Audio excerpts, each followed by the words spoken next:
Hello everyone, সবাই কেমন আছো? আশা করছি সবাই খুব ভালো আছো, আমিও ভালো আছি। চলে এসেছি আমি রান্নাঘরে। সকাল সকাল আমার স্নান হয়ে গিয়েছে। থালা বাসনগুলো মেজে ধুয়ে এইভাবেই রেখে দিয়েছিলাম, রেখে রেখেছিলাম না, এখন গুছিয়ে গুছিয়ে সমস্ত থালা বাসনগুলো জায়গা মতন রেখে দিচ্ছি। আর এখন রান্না বান্নার সমস্ত কিছু গুছিয়ে নিচ্ছি। আজকে মাটন রান্না হবে, তাই প্রত্যেকটা জিনিস আগে গুছিয়ে নিচ্ছি। মাটনগুলো ভালো করে ধুয়ে তারপর রেখে দিয়েছি।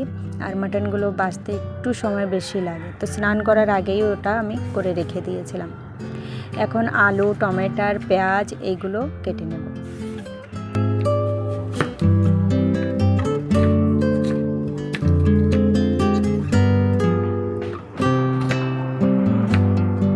মাটন রান্না করার জন্য এই যে সমস্ত কিছু কেটে তো রেডি করে নিয়েছি, এখন হচ্ছে বাটাবাটির পালা। তো শিলপাটায় এই যে আমি বেটে নিচ্ছি ধনে, জিরে, তেজপাতা, গোলমরিচ, আদা, রসুন আর শুকনো লঙ্কা। হাজব্যান্ড বলেছে লাল লাল ঝাল ঝাল করে মাটন রান্না করতে। আর আজকে বাচ্চারা তো কেউই খাবে না, আর পূজাও খাবে না, ওরা মাটন পছন্দ করে না। ওরা মানে পূজা চিকেন রান্না করছে ওদের জন্য। আর আমি এখানে এই যে এই মশলাগুলো বেটে আগে রেডি করে নিচ্ছি, সাথে একটু গরম মশলাটাও বেটে রেডি করে নেব, যাতে পরে ঝামেলা না থাকে বাটাবাটির।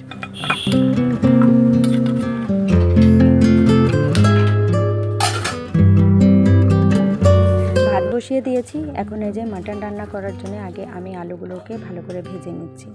ফোড়নে দিয়ে দেব তেজপাতা, জিরে, গরম মশলা, আর যে কটা পেঁয়াজ কেটে রেখেছিলাম সেই পেঁয়াজগুলো দিয়ে দেব। একদম বাদামি কালার হওয়া পর্যন্ত পেঁয়াজগুলোকে ভেজে নেব। তারপর এর মধ্যে দিয়ে দিচ্ছি মাটন আর মশলাগুলো, আর এর সাথে দুটো টমেটো কেটে রেখেছিলাম সেটাও দিয়ে দিয়েছি, আর মাপ মতন হলুদ দিয়ে দিয়েছি। এখন একটু ভালো করে কষিয়ে নেব।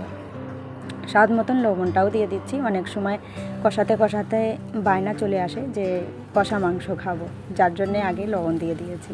এখন এই যে ভালো করে কষিয়ে নিয়েছি। যতক্ষণ না মশলা ছেড়ে যায় কড়ার থেকে ততক্ষণ কষাতে থাকি। এখন এই যে অনেকটা জল দিয়ে দিয়েছি, কারণ মাটন গলতে একটু সময় বেশি লাগে। তো ঢেকে ঢেকে মিডিয়াম ফ্লেমে রান্না করছি আমি, আর আলুগুলো এর মধ্যে দিয়ে দিচ্ছি। আমাদের বাড়িতে চিকেন হোক বা মাটন হোক, আলুটা একটু বেশিই পড়ে, কারণ চিকেন মাটন থেকে আলুটা খেতে সবাই একটু বেশি ভালোবাসে। মাটন রান্না হয়ে গিয়েছে, লাস্টের দিকে গরম মশলা দিয়ে নামিয়ে নিয়েছি। আজকের রান্নাটা কেমন লেগেছে সবাই কমেন্ট করে জানিও। চলো ফিরে দেখা হবে নেক্সট ভিডিওতে। সবাই সুস্থ থেকো, ভালো থেকো।